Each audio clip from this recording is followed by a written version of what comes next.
If you find yourself with a camera in your hand and want to learn how to use it, please subscribe to this channel, like the videos, comment below. But one of the things I've learned is that the salespeople, the photographers, whoever's putting the ad out, that wins the client is the one who spends the most on them. Now, I'm not saying to go out and spend crazy amounts of money on your clients, but when you get clients, be aware of how much you spent on ads, so that to acquire one client, I can't talk today.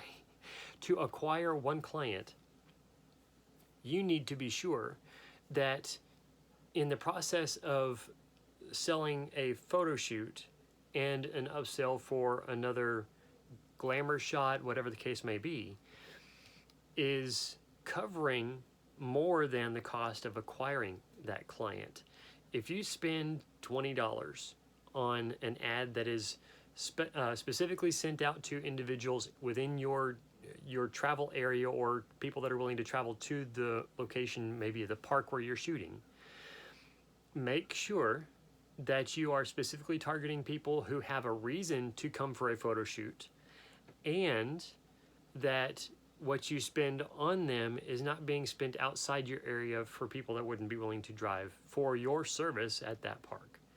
That's the point I'm making, is don't spend wild and crazy to get any customer within the United States or whatever country you are in. I would not spend way outside your province, your state, your region. Make sure that you target a reasonable driving distance. I don't know very many people that would be willing to drive an hour and a half or 2 hours to have a shoot with me. Now, I will say there are individuals who, traveling, halfway across the country while they're here, will have me shoot a portrait session for them.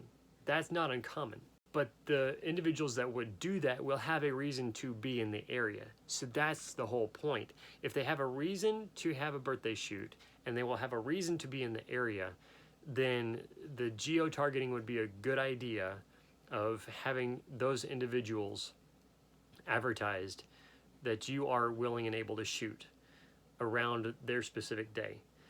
There are ways and means of getting that done on Facebook. Instagram is who Facebook bought out.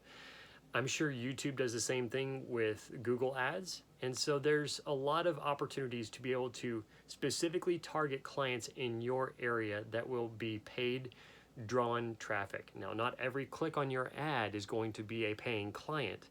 So be sure to know that when you have a click on your ad, that you know from Facebook's ad spend or Google's ad spend, that you know exactly what that cost per click is, and then contrast that to how many clicks turned or converted into paying clients. And that way you know, okay, so I spent $20 for 7 days of ad spend, and now I'm booking one client for a $97 shoot. So that means out of $20 ad spend, you have a cost there to your company. You're bringing in $97. That means you're making $77 profit. That can cut into your operating expenses as a studio, but be sure you run those numbers so that you have an idea of what each ad is drawing and how you might be able to improve the ad if you're spending the same amount for the same amount of time for the same number of clicks. But also keep the offer in mind so that you're able to perfect the offer, whether that be, as we discussed, in a stack. The person that you're making the offer to is going to remember the last offer, figure out if that's really the most valuable offer to them, and they're going to remember the last price given. So make sure that you give the last price of what they're really going to pay, not the whole retail package price.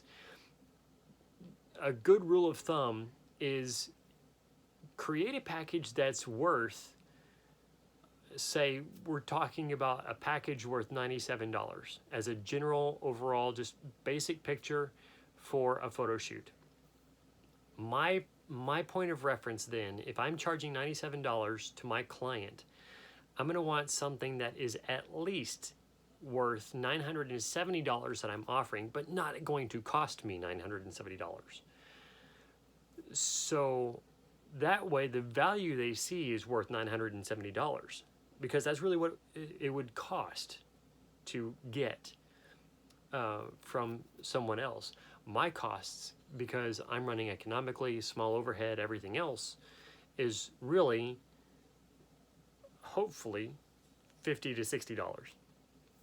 When you charge $97, then you're getting just over 30% profit in a rough calculation in my head.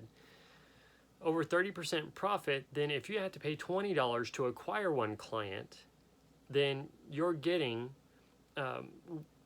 profit of just about 17%, I think. That's very rough numbers. It's under 20%. Actually, that's not quite. Yeah, it's a little bit over 20%. However, the point is you want to make sure you have the specific numbers. If you get confused with the numbers, then write them down and make sure that you, in describing the package that you're selling to your client, give them an understanding that the value you offer them is worth much more than what you're charging. Not that you're charging less because there's some lack of quality, but that you're making a high quality product affordable for them.